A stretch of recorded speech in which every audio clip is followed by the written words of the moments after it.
মুসলমান মসজিদে যে নামাজ পড়বে চোখ কাট করে তাই আর একজন কিরম পড়তেছে তাই দেখে নকল করে নামাজ পড়বে। আল্লাহ কয় ম্যাট্রিক পাস করা যায় নকল করে, নামাজ নকল করে পাস করা যায় না। ও আগের থেকে পড়িয়ে টড়িয়ে শিখে এসে ময়দানে আসতে হবে। তো নামাজের মাসালা না জানা থাকার কারণে এমন একটা মাসালা, যে একটা মাসালা না জানা থাকার কারণে সারা জীবনের সমস্ত নামাজ নষ্ট হয়ে গেছে। এরকম একটা মাসালা কেমন? যেমন নাকি ফরজ নামাজ, ইমামের পিছনে যখন জামাতে পড়বো আমরা, তখন ইমাম সাহেব প্রথম যে তকবীর দেয় এর নাম হলো তকবীরে তাহরিমা। এর নাম কি? নামাজের ফরজ 13টি, কয়টি? তার ভিতরে একটি হলো নামাজের তকবীরে তাহরিমা বলা, আছে না? এই তকবীরে তাহরিমা ইমাম সাহেব বলে আওয়াজ করে মুসল্লিদের জন্য। তো বহুত মুসল্লি জানে না যে ওই তকবীরটা মুসল্লিরও বলতে হবে। উনি জানে যে খালি কানে হাত দিতে হবে, কানে হাত দিয়ে মুখ বন্ধ রে, মুখ বন্ধ, কানে হাত দিয়ে ছানা বান্ধে দাঁড়িয়ে রয়েছে। আপনার এই মুখে তকবীর না বলার কারণে নামাজের শুরু হয় নাই তো নামাজ বাতিল। এই একটা মাসালার দাম 60 লক্ষ বছরে যদি কেউ হায়াত পায়, 60 লক্ষ বছরের নফল ইবাদতের চাইতে বেশি। কারণ এইটা না জানা থাকার কারণে তার ফরজ নষ্ট হয়েছে। আর নফল তো জিজ্ঞেস হবে না, জিজ্ঞেস হবে ফরজ। কথা কি বুঝছেন? 2 নম্বর আর একটা মাসালা এর মধ্যে না কেউ পারতেছি না, সেটা হলো এই তকবীরটা বলার ব্যাপারে টাইমের খেয়াল রাখা। ইমাম সাহেব একটু ট্রেনে কইছে, বড় জামাত হলে একটু ট্রেনে বলে, সুর ভালো হলে একটু ট্রেনে কয় আল্লাহু আকবার, ইমাম একটু ট্রেনে কইছে। মুসল্লিরা ইমাম আল্লাহ কয়ে শুরু আসছে, মুসল্লিরা শটে মারি দিয়েছে আল্লাহু আকবার। ইমামের আল্লাহু আকবারের শেষ হওয়ার আগে যদি মুসল্লির আল্লাহু আকবার শেষ হয়ে যায়, তাহলে আপনার ইক্তেদা সহিহ হয়নি, নামাজ বাতিল। এই অ্যাক্সিডেন্ট হয় কিনা? হয় কিনা? এ না জানা থাকার কারণে আপনার জিন্দেগির বহুত ফরজ নামাজ বাতিল হয়ে গেছে। আর বাতিল মানে এক ওয়াক্ত নামাজ যদি কেউ না পড়ে তারও যে পরিমাণ শাস্তি, আর এমন একটা ভুলের কারণে তার নামাজ নষ্ট হয়ে গেছে, সে নামাজ পড়ার পরও সেই পরিমাণ সাজা। 200 কোটি, আরো 30 কোটি, আরো 40 লক্ষ বছর। 3 নম্বর মাসালা, নামাজ ভাঙ্গার কারণ 19টি। তার মধ্যে 1 নম্বর কারণ হলো নামাজে অশুদ্ধ পড়া। নামাজে অশুদ্ধ পড়া, যারা তকবীর দেন তকবীরের মধ্যে অশুদ্ধ বললো নামাজ বাতিল। তকবীর দেয় আল্লাহু আকবার যে বলতে আল্লাহু আকবার কয়, এ কয় মানুষ আছে না নাই? আল্লাহু আকবারের তর্জমা জানেন? আল্লাহু আকবার মানে আল্লাহ সবচেয়ে বড়, বলতে হবে এইটা। আপনি বলছেন আল্লাহু আকবার, আকবার মানে উশৃঙ্খল, বেয়াদব, গুস্তাখ। তাও কতটুক? আল্লাহু আকবার, আল্লাহ সবচাইতে বড় উশৃঙ্খল। জোরে করেন নাউজুবিল্লাহ। এই আকবার হলো শয়তানের সিফাত, আর আকবার হলো আল্লাহর সিফাত। আপনি আল্লাহু আকবার, আল্লাহ সবচেয়ে বড় তা না বইলা বলছেন আল্লাহু আকবার, আল্লাহ সবচাইতে বড় উশৃঙ্খল, বেয়াদব। তাহলে বলেন নামাজ হবে? আপনি ফতোয়া দেন নামাজ হবে। এই অশুদ্ধতার কারণে নামাজ নষ্ট হইতেছে আপনার। অথবা আপনি বলছেন কাপড়ে ঠিক করে কইছেন, কিন্তু মায়ের দিয়েছেন অন্য জায়গা আল্লাহু আকবার, তাও আপনার নামাজ বাতিল। আর যদি বলেন আল্লাহু আকবার, যে কয় জায়গা ভুল করে স্বাভাবিক, সেই কয়টা গুছাই রাখছি। আল্লাহু আকবার যদি আরে টান দেন, প্রথম টান, কি হয়েছে তর্জমা? আপনি বলতেছেন এ আল্লাহ কি বড়? আমার তো তা মনে হয় না, তো আমার আব্বাই বড়। আল্লাহ যে বড় এইটাকে জিজ্ঞাসা করার বিষয় না স্বীকার করার বিষয়? তা আপনি যেভাবে বলছেন তাতে জিজ্ঞাসা হচ্ছে আল্লাহু আকবার, আল্লাহ কি বড় এ বলবেন না আল্লাহু আকবার? বলেন তো একটু। যাবো আজের দিকে যাব, মজলিসটাকে দামি বানায়নি, মাহফিলটাকে দামি বানায়নি, জিন্দেগির অনেক মারাত্মক ভুলের থেকে আগে উঠে আসি। এক একটা মাসালার দাম হুজুর বলছেন খয়রুম মিন ইবাদাতি সিত্তিনা সানা, লাগাতার 60 বছর সিয়ামুহা ওয়া কিয়ামুহা, লাগাতার 60 বছর নফল নামাজ আর নফল রোজা রাখলে যেই নাকি আল্লাহর কসমের এক একটা মাসালার দাম তার চাইতে বেশি। সাময়িক জান্নাতের বাগান আল্লাহ পাক রব্বুল আলামিন এই অঞ্চলের হাজারো লাখো মানুষের মধ্য থেকে আমাদেরকেই পছন্দ করেছেন, মনোনীত করেছেন জান্নাতের বাগানে কিছুক্ষণ অবস্থান করার জন্য। আল্লাহ পাক রব্বুল আলামিনের এই সুনিপুণ নির্বাচনে আমরা নির্বাচিত হতে পেরে শুকর আদায় করি আলহামদুলিল্লাহ। এটাকে জান্নাতের বাগান আমি বলি নাই, নবী আলাইহিস সালাতু ওয়াস সালাম বলেন, ইজা মারারতুম মির রিয়াজিল জান্নাহ ফারতাউ, তোমরা যখন জান্নাতের বাগানের পাশ দিয়ে অতিক্রম করবে তখন মুখ বন্ধ করে অথবা বিড়ি সিগারেট খাইতে খাইতে অথবা গালগপ্প করতে করতে পাশ দিয়ে চলে যেও না খালি হাতে। পাশ দিয়ে যাওয়ার সময়, জান্নাতের বাগানের পাশ দিয়ে যাওয়ার সময় ফারতাও, ওখান থেকে কিছু ফল পাকড়া ছিঁড়ে খাইও। সাহাবায়ে কেরাম জিজ্ঞেস করলেন, হুজুর দুনিয়ায় আবার জান্নাতের বাগান কোথায়, আর সেখানকার ফল পাকড়াই বা কি? হুজুর বললেন, দুনিয়ায় জান্নাতের বাগান হলো হেলাকুজ জিকির, যেখানে আল্লাহর বড়ত্বের আলোচনা হয়, আল্লাহর ইসমে জাতের ইসমে সিফাতের জিকির হয়, কোরআন ও হাদিসের আলোচনা হয়, শরীয়তের মাসআলা মাসাইল আলোচনা হয়, ওটাই হলো জান্নাতের বাগান। আর ওখানে যাহা কিছু আলোচনা হয় সেগুলোই হলো জান্নাতের বাগানের ফল। তুমি একেবারে কান বন্ধ করে চলে যাও না, ওখান থেকে কিছু শুনে নাও। সরাসরি ইসমে জাতের জিকির হলে শরিক হয়ে যাও, বসে যাও, জিকিরে শরিক হও, কিছু জিকির করো, এটাই হলো বাগানের ফল। অবশ্যই আমাদের এ জায়গা বসে জাগতিক কোনো রাজনৈতিক পচা দরবার হবে না। এখানে সুদ খাওয়ার পরামর্শ দেওয়া হবে না, ঘুষ খাওয়ার পরামর্শ দেওয়া হবে না, মদ গাঁজা আবার পরামর্শ দেওয়া হবে না, মিথ্যা ধোঁকা ফাঁকি গীবত শিকায়েত অকথ্য ভাষার বকাবকি কিচ্ছুই এখানে নাই, যেটা জান্নাতি মানুষদের সিফাত। তো জান্নাতিরা যেমন ভাষা খারাপ করবে না, নাপাক কিছু খাবে না, ঠেলাঠেলি ধাক্কাধাক্কি করবে না। এখানে আমরা যতক্ষণ বসে আছি জান্নাতি মানুষের স্বভাব নিয়েই আমরা এখানে বসে থাকি। তো কাজেই এটা জান্নাতের বাগান, আল্লাহ পাক আমাদেরকে পছন্দ করে ডেকে নিয়ে আসছেন, আমরা এখানে বসবো, জান্নাতের বাগানের ফল পাকড়া নেওয়ার জন্য অংশীদার হব। আল্লাহ আমাদের তৌফিক দান করে, সবাই বলি আমিন। যুবক যারা আশেপাশে রাস্তাঘাটে হাঁটাহাঁটি করতেছ, মেলার মধ্যে দিয়ে সময় নষ্ট করতেছ, একটু চলে আসো, বেশিক্ষণ কষ্ট দেব না। মাদ্রাসা, স্কুল, কলেজ, ইউনিভার্সিটি সব জায়গায় ক্লাসের একটা নির্ধারিত সময় আছে। যত বড় ভালো প্রফেসর হোক না কেন, তার টাইম 2-3 ঘন্টা নয়, একটা না, এক জায়গায় এক সাবজেক্টে 35-40 মিনিট। নিয়মতান্ত্রিকভাবে ক্লাস হইলে ছাত্রদের পড়তেও সুবিধে, মনে রাখতেও সুবিধে। আর অনিয়ম ক্লাস হইলে মনে রাখা যায় না, লম্বা কথা শুনতে ভালো লাগে, যাওয়ার সময় খালি হাতে বাড়ি চলে যেতে হয়। এই জন্য পরিমাণ মতো অল্প অল্প সময় করে বক্তাদের মাধ্যমে কথা শুনলে বরকত বেশি হয়। বহু ওয়াজ এলাকায় করেছি আলহামদুলিল্লাহ। এই বছর সালতা, নগরকান্দা, ফরিদপুরের 8 থানায় 100-র উপরে মাহফিল করছি। 300-র মতো মাহফিল ডায়েরিতে লেখা, তার 101 জেলায়, আর 63 জেলায় বাকি 200। তাহলে কি পরিমাণ ভাগে পাইছেন আপনারা? আলহামদুলিল্লাহ। তার ভিতরে আজকের এই মাহফিলটা ছিল রমজানের পরে।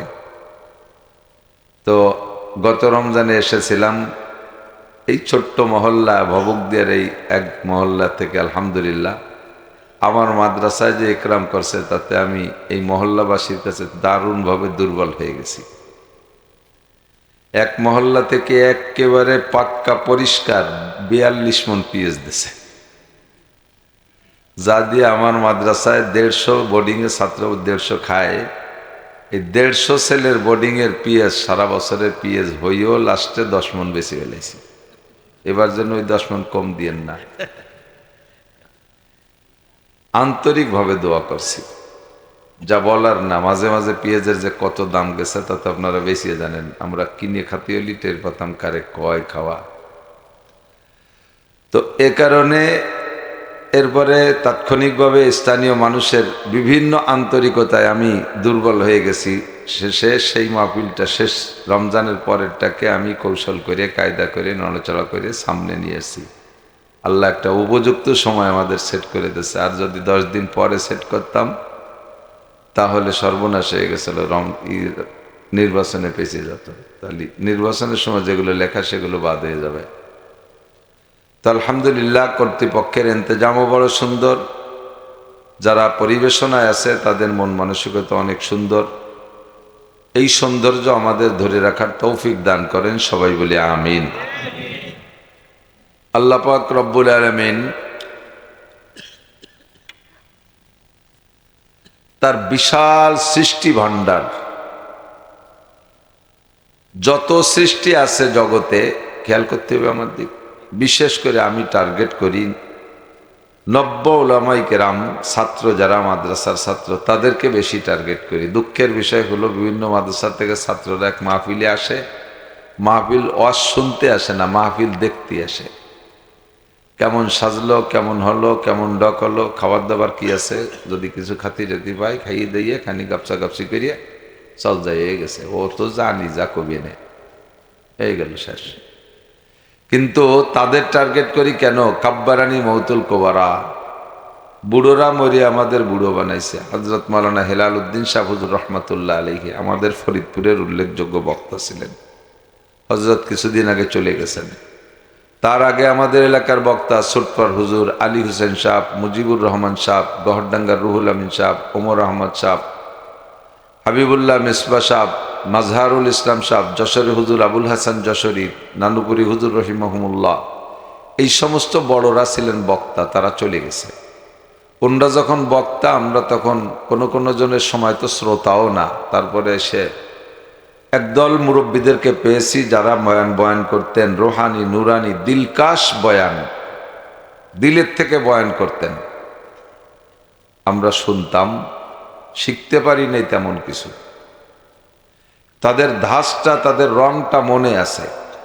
কিন্তু বর্তমান প্রেক্ষাপট বয়ানের জগৎ যা চলতেছে, তাতে আমাদের মতেই মাঝারি বয়সীর যারা আছি আমরাও বাকড়াই মালে সাব্যস্ত হয়ে যাচ্ছি। আমাদের আর মাঠ থাকতেছে না।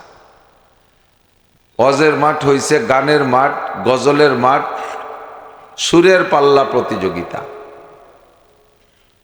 5-7টা গজল, 4-5 ডঙ্গের আজান, কেরাতের টান, এই দিয়ে মিলে ওয়াজ। লাস্টে যাওয়ার সময় শ্রোতারা না একটা গজল মুখস্থ হয়ে যাইতে পারে, না ওই টানের কিরাত শিখে যাইতে পারে, শুধু শোনাশুনি পর্যন্ত শেষ।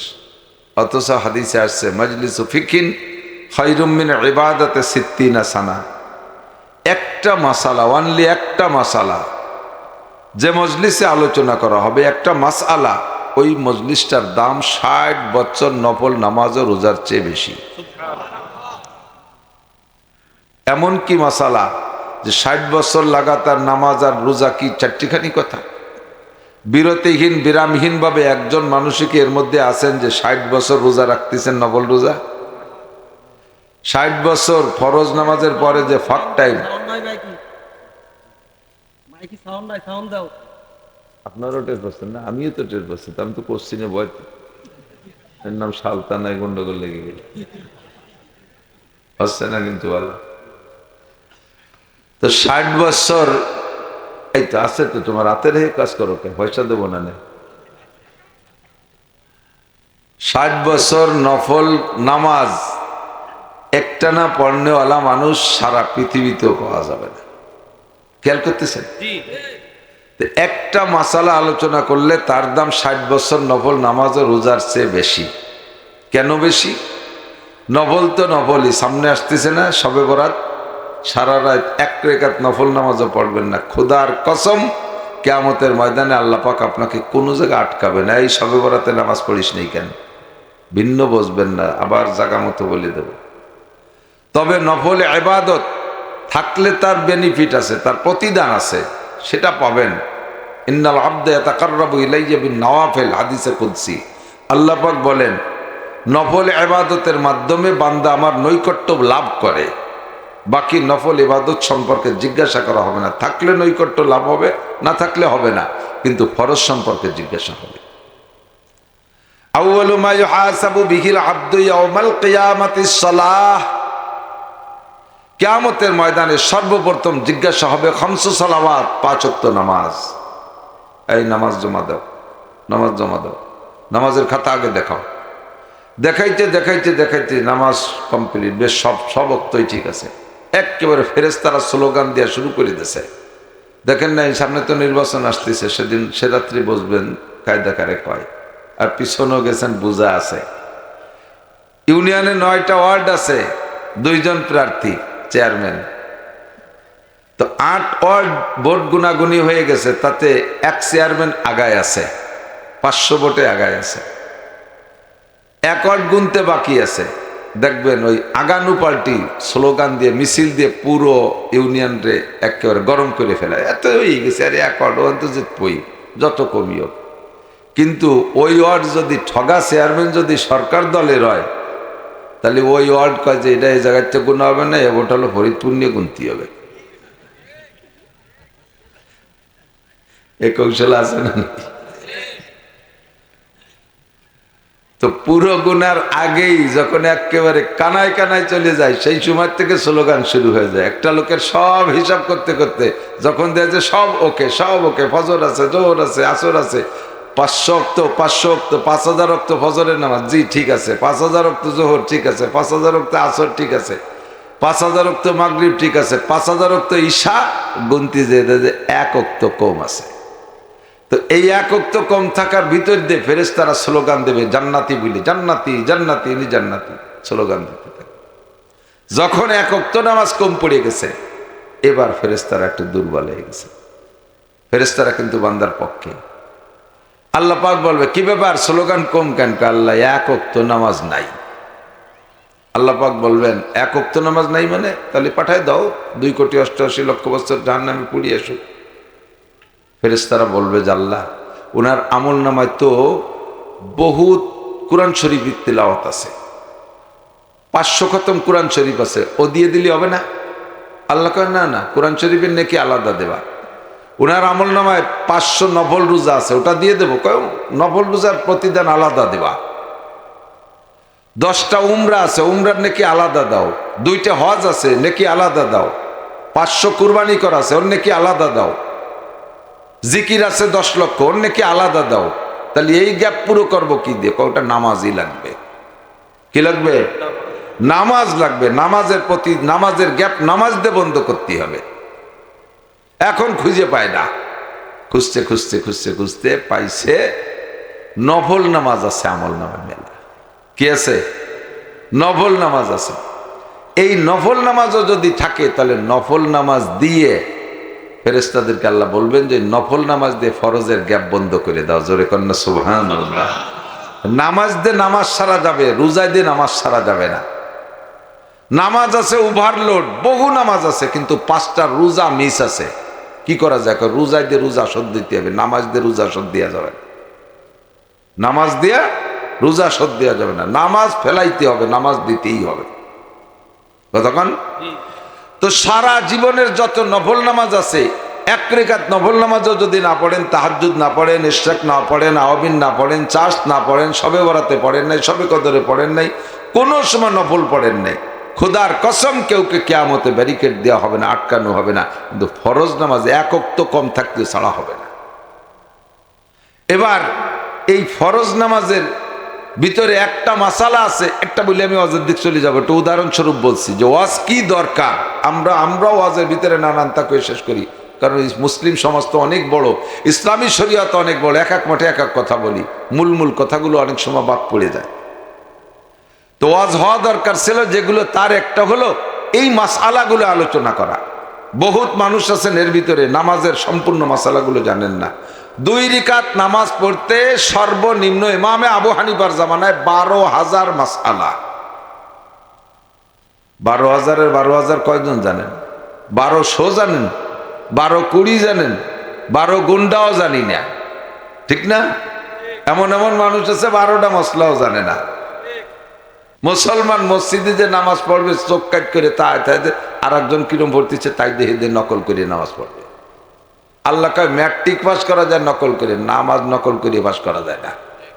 ও আগের থেকে পড়িয়ে টড়িয়ে শিখে এসে ময়দানে আসতে হবে।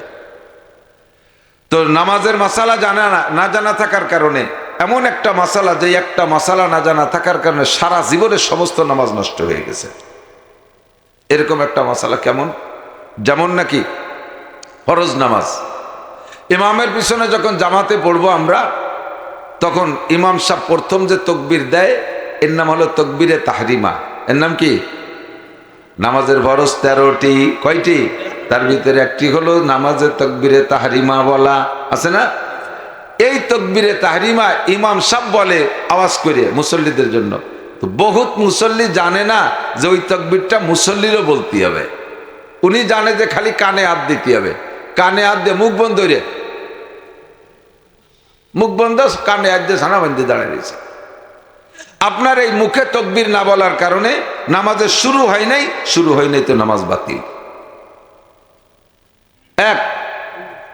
এই একটা মাসালার দাম 60 লক্ষ বছরে যদি কেউ হায়াত পায়, 60 লক্ষ বছরের নফল ইবাদতের চাইতে বেশি।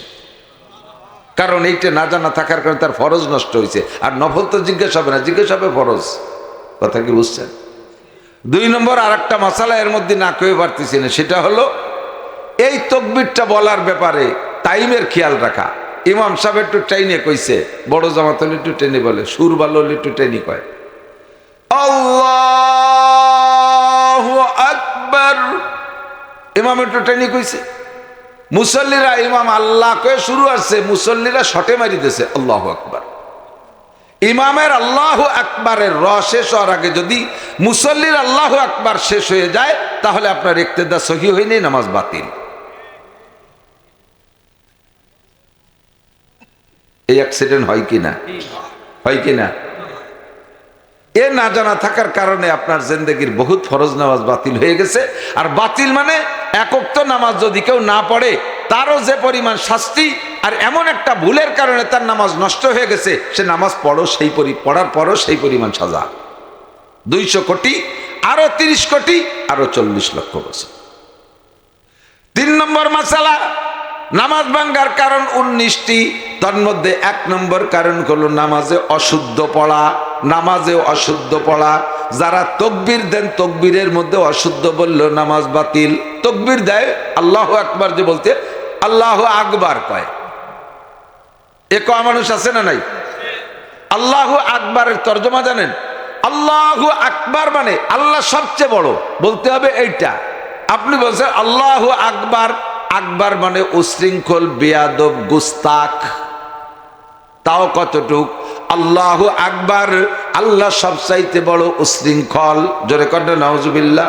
এ আকবার হলো শয়তানের সিফাত, আর আকবার হলো আল্লাহর সিফাত। আপনি আল্লাহু আকবার, আল্লাহ সবচেয়ে বড় তা না বইলা বলছেন আল্লাহু আকবার, আল্লাহ সবচাইতে বড় উশৃঙ্খল, বেয়াদব। তাহলে বলেন নামাজ হবে? আপনি ফতোয়া দেন নামাজ হবে। এই অশুদ্ধতার কারণে নামাজ নষ্ট হইতেছে আপনার। অথবা আপনি বলছেন কাপড়ে ঠিক করে কইছেন, কিন্তু মায়ের দিয়েছেন অন্য জায়গা আল্লাহু আকবার, তাও আপনার নামাজ বাতিল। আর যদি বলেন আল্লাহু আকবার, যে কয় জায়গা ভুল করে স্বাভাবিক, সেই কটা গুছাই রাখছি। আল্লাহু আকবার যদি আরে টান দেন, প্রথম টান, কি হয়েছে তর্জমা? আপনি বলতেছেন এ আল্লাহ কি বড়? আমার তো তেমন হয় না, তো আমার আব্বাই বড়। আল্লাহ যে বড় এইটাকে জিজ্ঞাসা করার বিষয় না স্বীকার করার বিষয়? তা আপনি যেভাবে বলছেন তাতে জিজ্ঞাসা হচ্ছে আল্লাহু আকবার, আল্লাহ কি বড় এ বলবেন না আল্লাহু আকবার? বলেন যে একটু যাবো, আজের দিকে যাব, মজলিসটাকে দামি বানায়নি, মাহফিলটাকে দামি বানায়নি, জিন্দেগির অনেক মারাত্মক ভুলের থেকে আগে উঠে আসি। এক একটা মাসালার দাম হুজুর বলছেন খৈরুম মিন ইবাদাতে সিদ্দিনা সানা, লাগাতার 60 বছর সিয়ামুহা ওয়া কিয়ামুহা, লাগাতার 60 বছর নফল নামাজ আর নফল রোজা রাখলে যেই নাকি আল্লাহর কসমের এক একটা মাসালার দাম তার চাইতে বেশি। অ্যাক্সিডেন্ট এই জাতীয় হয় কি হয় না? এক নম্বর শুরুর একটা কয়ে দেই, সেটা হলো পুরুষরা যারা পেশাব করে ঢিলা ব্যবহার না করিয়া একটু বদনা নিয়ে জাগাতে নাইছে নিচে যাইয়ে ধুয়ে ধুয়ে উঠিয়ে আসেন, তারা মাইর খাইছেন জম্মের কা। পেশাব করে পানি দিয়ে ধুইয়ে হাঁটা দেওয়ার পরে বেশিরভাগ পুরুষের পেশাব দিয়ে এক ফোঁটা টপকানোর সম্ভাবনা থাকে। কেন থাকে? পেশাব করি চিকুন একটা সরু পাইপ দিয়ে, ওটা আবার বাল্ব টিউবের মতো, বাল্ব টিউব লাগানো সাইকেল মোটর সাইকেলে যে হাওয়া ঢোকে, আবার হাওয়া দিয়ে সাবান দিলে চেপে যায়, কিন্তু ভিতর দিয়ে প্রেশার দিলে কিছু বার হয়ে যেতে পারে। যদি বাল্ব টিউবের মতো না হইতো তাহলে তো সবসময় ভর্তিই থাকতো, ঠিক না? চিকুন একটা পাইপটা ভিতরে থেকে পেশাব আসে, বসলি বারা ওই পাইপটা বসলি তো মোড়ে মোড়ে ভাজে ভাজে কোনা কানা হয়ে যায়, তালি হুজুর দাঁড়ায় এই পেশাব করি, তাহলে তো টান টান দেয়। ও জায়গার আলাদা মায়ের নবী পাক বলেছেন লা তাবুলু কায়মান, দাঁড়িয়ে খাড়িয়ে পেশাব করো না। মেডিকেল সায়েন্সের যুবক আমার দিক খেয়াল করো, মেডিকেল সায়েন্সের ডাক্তার বিজ্ঞানীরা গবেষণা করে পাইছে দাঁড়িয়ে পেশাব করতে মুহাম্মদুর রাসূলুল্লাহ নিষেধ করেছেন। হুজুর বিজ্ঞান সংক্রান্ত কথাগুলো বলে যান নাই। এবার তুমি দাঁড়িয়ে খাড়িয়ে পেশাব করার এগেনস্টে, দাঁড়িয়ে খাড়িয়ে পেশাব করার ক্ষতিটা তুমি তোমার সায়েন্স দিয়ে খুঁজে নাও। বিজ্ঞান সায়েন্স খুঁজে বের করছে দাঁড়িয়ে পেশাব করার ক্ষতি কি কি। এক নম্বরে দাঁড়িয়ে পেশাব করলে গনোরিয়া, বেশি ঘন পেশাবের রোগ তাড়াতাড়ি হয়। দুই নম্বরে দাঁড়িয়ে পেশাব করলে ডায়াবেটিস হয় তাড়াতাড়ি। তিন নম্বরে দাঁড়িয়ে পেশাব করলে সেক্স পাওয়ার দুর্বল হয় তাড়াতাড়ি। চার নম্বরে দাঁড়িয়ে পেশাব করলে কিডনি দুর্বল হয় তাড়াতাড়ি। পাঁচ নম্বরে দাঁড়িয়ে পেশাব করলে চোখের পাওয়ার কমে যায় তাড়াতাড়ি। এত শারীরিক ক্ষতি রয়েছেন। আর দাঁড়িয়ে পেশাব করলে নবী পাকের সুন্নতের খিলাফ হওয়ার কারণে কিয়ামতে তুমি এক একটা সুন্নতের জন্য কমপক্ষে 50 আলফা সানা 50,000 বছর জাহান্নাম খাইতে তারপরে জান্নাতে যাবা। সুবহানাল্লাহ, একটু কর নাউজুবিল্লাহ। তাহলে পেশাব করব, বৈশা পেশাব করব। ওয়ালা তাস্তাকবিলুল কিবলাতা ওয়ালা তাস্তাদবিরুহা, তিরমিজি শরীফের হাদিস। পেশাব করতে, পেশাব পায়খানার সময় কিবলামুখী হয়ে বসবা না, আবার কিবলার দিকে পিছন দিয়েও বসবা না। কিবলামুখী হয়ে বসবা না, কিবলার দিকে পিছন দিয়েও বসবা না। বহু যুবকরা দিকের তাকিক না কইরা মনে চাইলে সাইজ মতো দাঁড়াইয়া পেশাব করে। আশ্রাইল বাগান ভাষা তিতালে থাকি। ও যুবক, ভালো করে, এটা আদব হলো পশ্চিম দিক কিবলার দিকে যদি কেউ বারবার ইচ্ছাকৃতভাবে থুক ফেলায় বুঝে শুনে, তার ভাগ্যে যদি হজও লেখা থাকে, ওই কিবলাকে অবমাননা করার কারণে তার ভাগ্যে থেকে হজ কর্তন করে দেওয়া হয়। শুধু থুক ফেলাইলে কুলি করলে পশ্চিম দিক ফিরে, তাতে যদি হজ ক্যান্সেল করে দেওয়া হয়, কিবলার দিকে ফিরে পেশাব পায়খানা করলে তাকেও হজ ক্যান্সেল করা হতে পারে কি পারে না? বহুত জনরে দেখছি এর তোয়াক্কা করে না। মক্কা শহরে চাকরি করে, 10 বছর মক্কা শহরে চাকরি করতেছে, আজও পর্যন্ত হজ আর উমরা করতে পারে নাই। কারণ কি? কারণ ওই জায়গা মায়ের খেয়ে বসে আছে, আল্লাহ তার আমলনামা থেকে কাইটা দিয়েছে। যে কোনো প্যাসে পড়ে সে এখন হজ করার সুযোগই পাচ্ছে না। থাকে মক্কা শহরে, যে হজের সিজন আসলে কোনো না কোনো ঝামেলা পেঁচে যায়। উমরা করার ইচ্ছা করলে কোনো না কোনো ব্যতিক্রম ডিউটি এসে যায়, আর উমরা করতে পারে না। মায়ের খাইছে ওখানে, কাবার এহতেরাম আর মক্কার এহতেরাম সম্মান করে নাই। এবার বসে যখন পেশাব করি, চিকন পাইপ ডাবা কাকড়া হয়ে থাকে, ভিতরে ভিতরে 2-1 ফুটা আটকে থাকতে পারে। যখন পেশাব করে দাঁড় হবেন, পাইপটা টান টান হয়ে যাবে। মাঝে মাঝে আটকে থাকা পেশাব নিচের দিক ধীরে ধীরে ঝরতে পারে। 1-2 ফুটা পেশাব জোরে যাবে কোন জায়গায়? ওখানে তো আর কোনো কিছু পাতিয়ে রাখা নাই, কোনো কিছু ধরা নাই, যাইয়ে লাগবে গায়ে আর কাপড়ে। নামাজের ফরজ 13টি। 1 নম্বরে শরীর পাক, 2 নম্বরে কাপড় পাক। পেশাবে ঢিলা কুলুক ব্যবহার না কইরা শুধু পানি দিয়ে ধুইলে 1 নম্বর আর 2 নম্বর ফরজ নষ্ট হওয়ার, মিস করার সম্ভাবনা থাকে, 90% থাকে। কাজেই যদি শরীর আর কাপড় নাপাক হইয়া যায়, আপনি অন্যগুলো যত সুন্দর করে আদায় করেন, আপনার নামাজ হবে না। কাজেই আপনাকে পুরুষ যারা আছেন সকলকে পেশাবে ঢিলা ব্যবহার করতেই হবে বাধ্যতামূলক। পায়খানার ঢিলা ব্যবহার না করলেও ওই সমস্যা নাই, কারণ সে জায়গা পানি দিয়ে ভালো করে ধুয়ে পরে সাবান দিয়ে বা মাটি দিয়ে ডলে হাত পরিষ্কার করতে করতেছেন, কিন্তু পেশাবে পানি দিয়ে দুই হাঁটা দেওয়ার পরে যে টপকাইবে এটা কাপড়ে লাগবেই লাগবে মাছ, এবং পেশা শরীরে লাগবে। এবার পায়খানা করার পরে পেশাবে ঢিলা ব্যবহার করা লাগে না। আরেকটা কথা মনে করে দেই, অনেকের ভিতরে পেঁয়াজ আসে যে হুজুর পায়খানা করলে তো সে জায়গা পায়খানায় ঢিলা ব্যবহার করে পানি খরচ করে চলে আসি, পেশাবে তো ঢিলা ব্যবহার, সে সময় তো পেশাব হয়, অধিকাংশ মানুষের হয়। এই জায়গা পায়খানা যখন নির্গত হয় তখন পায়খানার প্রেসারে পেশাব নালীতে যে চাপ লাগে, ওই চাপে ভিতরের থেকে যা পেশাব আটকে উঠকেছিল সব চাপে বের হয়ে যায়, যার কারণে পায়খানার সময় পেশাবে ঢিলা না ধরলে সমস্যা নাই। তবে তাকওয়ার পরহেজগারি এহতিয়াতার সতর্কতা হলো পায়খানার সময় আপনি পেশাবে ঢিলা ব্যবহার করতে পারেন। পায়খানার জন্য 3-5টা ঢিলা ব্যবহার করে মূল ময়লাটাকে আপনি পরিষ্কার করে ঢিলার মাধ্যমে, এরপরে পেশাবে ঢিলা ধরে আপনি বাথরুমের ভিতরে একটু ঝাঁকি ঝুঁকি কাজ করে দেবেন, এরপরে বসে পানি খরচ করবেন, আরও আত্মতৃপ্তি পাবেন, নামাজে একাগ্রতা বেশি হবে, পরিষ্কার পরিচ্ছন্নতা পবিত্রতা বেশি হবে। আত্মহুরু শাত্রুল ঈমান, এটা ঈমানের একটা অঙ্গ। এই যে মাসালাগুলো বলতেছি, এক একটা মাসালার দাম 60 বছর নফল নামাজ ও রোজার চাইতে বেশি। গান আর গজল আর কিস্সাইতে বছরের পর বছর হজ করলে যেই নাকি হবে। আল্লাহর ফজলে এই 4-5টা মাসালা বললাম, এর মাহফিলে, আজকের মাহফিলের দাম তার চাইতে কোটি কোটি গুণ বেশি। বলেন না সুবহানাল্লাহ। নামাজের মশালা কইতে গেলে আমার মনে পড়ে আপনাদের হালাত, যার কারণে খালি একটার পর একটা আসতি তালে থাকে। আর দুইটা কব নাকি? অসুবিধা আছে না? অসুবিধাটা কয়েকটি। Thank you, welcome. সূরা ফাতিহা পড়ছেন, মা বোনরা খেয়াল করেন, মহিলাকে পবিত্রতার একটা অস করে আসি। মহিলাদের হাতে পায়ে নখপালিশ ব্যবহার করা হারাম। নখপালিশ প্রলেপ, নখপালিশ প্রলেপ। অজু বা গোসলের সময় নখপালিশের নিচে পানি যায়নি। সারা দুনিয়ার পানিও যদি তার মাথায় ঢালে, পদ্মা নদীতে সুবতি আদামারা দিয়ে ফেলায়, তবুও শরীর পাক হবে না, সিজদা দেওয়া জায়েজ নাই, হারাম। মেহেদি লাগাইতে পারবেন হাতে পায়ে, মেহেদি লাগাইতে পারবেন। মেহেদিটা এটা নখের কালারের সাথে অ্যাডজাস্ট হয়ে যায়, ওটা প্রলেপ না। কথা কি বুঝছেন?